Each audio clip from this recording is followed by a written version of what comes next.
Hi there friends, it's Cassie. Welcome back for another Pear Blossom Press video. Today we are going to be making a halo light card. So let's talk about what we're using. Obviously we're using the halo light.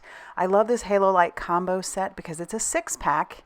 It comes with 2 halo lights and 4 one lights. Wow, I love that you get 6 lights in this set, so that makes 6 different cards you can make with this one kit. Love it.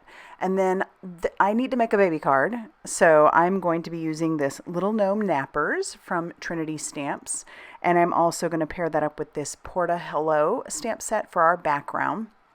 I do have the matching dies for both of these, but we are only going to be using the dies for the Little Gnome Nappers. Yeah. Have to make a baby card. My daughter is having a baby. And then we've got our Simply Sentimental baby stamp set along with the matching dies for that as well. So let's get started on our background. I'm going to bring in just a piece of craft cardstock that I have. I did trim this down to be 4 inches by 5 1/4. And so I'm going to put this into my Misty with our Porta-Hello stamp set. I just love this one. This stamp set's just a great stamp set anyway, but it works really well for this background that I'm making because you don't have to color it in if you don't want to, and it'll just go ahead and finish up your background, which is great.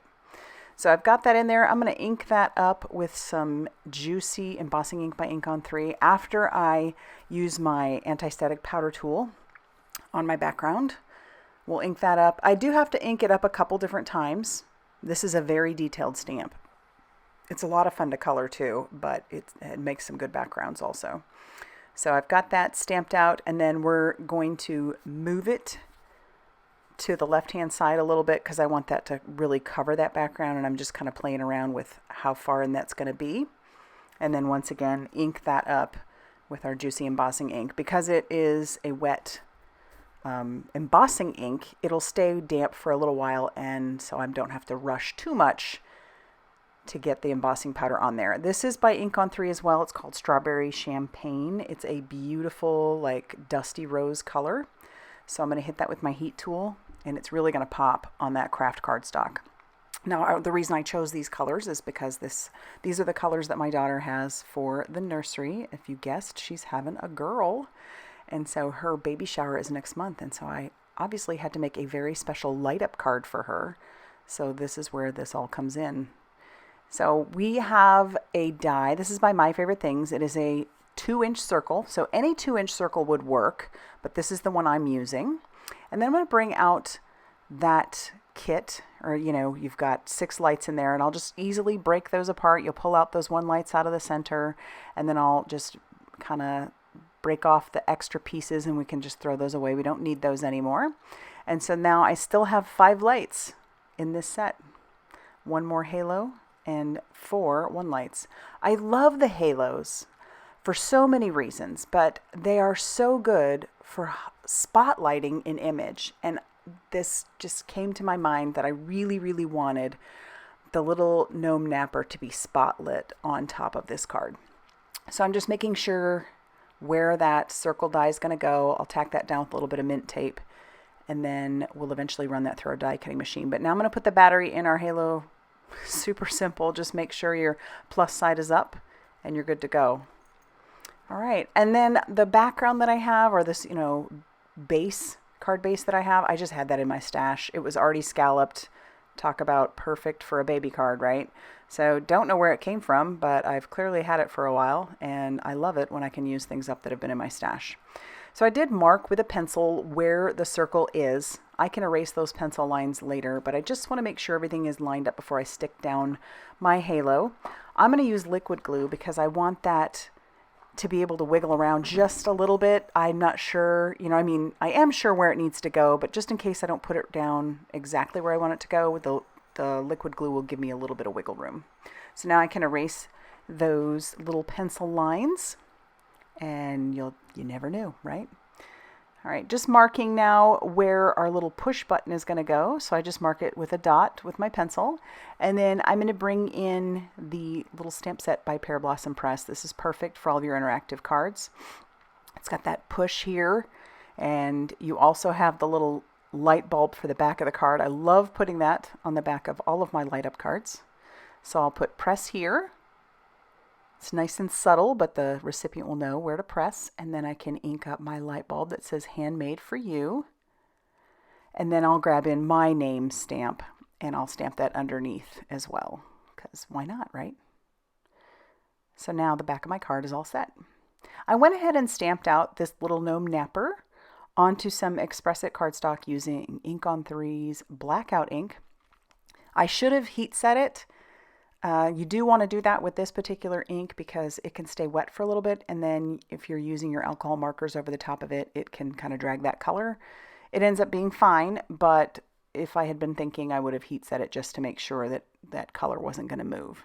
But otherwise, that ink and this combination of paper are perfect for alcohol markers. And as you can see, I kind of go between my Olo markers and my Copic markers. They all work great together. Any alcohol markers that you have, or if you're interested in looking into alcohol markers, my favorite are the Olos, and then the Copics come next, but I really just enjoy the juiciness of those Olos. And there is a learning curve with all the markers. I mean, that's at least my experience. So don't get frustrated. I mean, you can get frustrated, I suppose, but just know that it's something you have to practice with. Just like anything, any new medium, if you want to get good at it, you have to practice. So this is what I'm doing. And I'm putting all those colors up on the screen, as you can see. So we've got our little dusty rose color, and then there's also that like mustardy yellow color. I think that's pretty popular these days for the baby girls. And so we're doing that. And I'm just really excited. First time grandma here. So very, very excited for this little baby to get here. And now I'm going to go ahead and speed up, not double time, but quadruple time, because all of those mushrooms are going to be the same. I wanted those to be a little bit more subdued in the background, which is why I'm choosing more of a craft color for those mushrooms. And then I'm just using this little E53 for the mushroom stems. And then we'll bring in a couple more of those Olos for the grass. All very subdued colors because I wanted the focus to be on our sweet little baby. I'll bring in the matching die, and then we can die cut her out. Run that through my die cutting machine. And now I need my sentiments. So I'm going to bring in that Simply Sentimental baby stamp set, and I'm deciding which baby I want and kind of which one's going to look best on there. I decide I want this one. So I'll die cut that out of that same craft cardstock, and then for our shadow, it'll be white. And then I can just use my reverse tweezers along with a little bit of liquid glue to adhere all those down to that shadow piece. I didn't want it to stand out so much because originally I was thinking black for the word baby, but then I thought that would pop more than the baby itself, and I really didn't want that on that subtle background. But play around, you know, if I had die cut it out of black, I could always use that on a different card. It's not like it's, you know, no harm, no foul. You've just got another one ready to go for the next card.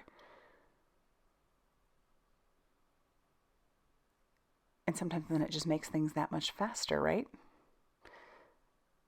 All right, so then we'll finally get all that adhered down, and then I'm going to decide on which sentiment I want to go above that, and I'm going to put "You're having a," since this is for her baby shower. You're having a baby. And then I just trim that down using my guillotine trimmer. But now I want to attach down my panel to my base. So I've got some of that World's Best foam tape, and you're going to see exactly why, for a couple reasons why I absolutely love this foam tape.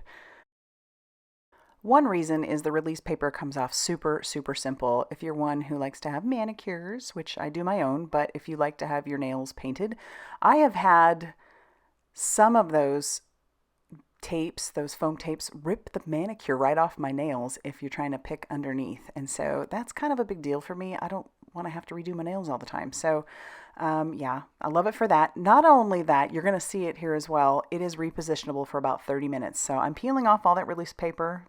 It's coming off crazy easy. And then I'm going to take my panel and I'm going to put it on there. And I thought I had it fairly centered on there, but I don't. So I'm going to peel that away. And it doesn't rip my paper. In fact, I can just put that piece right back where it was, and then I can try again. So that alone makes this just completely worth it to me, because I don't want to have to redo that background, or I didn't want to. And I've had to do that before, where you're like, well, that's destroyed. So you have to completely redo your entire background, and nobody wants to do that if you don't have to. So I'm going to put another piece of that down in the center, and I did put a little bit of glue on some of those ends that overlap, but we're good. And this is why that halo light is just fabulous to me. I really want that little baby to be highlighted. And so when you spotlight like that, you know, with a halo light, it's perfect. It just makes me so happy to see that cute little baby have that light behind her and spotlight it all up. Do want to embellish, so I'm bringing in these embellishments. They're called the Gold Rush embellishments, and they're from Trinity Stamps. And so I'm just going to be fairly liberal putting those all around using my pickup stick. You can get that pickup stick from Pear Blossom Press. It's in the store as well, and it's a fabulous tool. I use it pretty much for every card I make, whether it's the pick tool or the little wax part. I use it all the time. I'm going to bring in that little stamp set one more time, and we're going to ink that up with some Tattered Rose Distress Oxide ink because I want that to be on the inside of our card as well. And the Distress Oxides are perfect for stamping as well. So now she's on the inside also. Brought that inside out, or outside inside. So take a look at how cute this card turned out. Oh, I cannot wait to give it to my daughter. I think she's going to love it. So if you liked this video, be sure to hit that like button. Definitely consider subscribing if you haven't already done so. Thanks so much for stopping by, and we'll see you soon.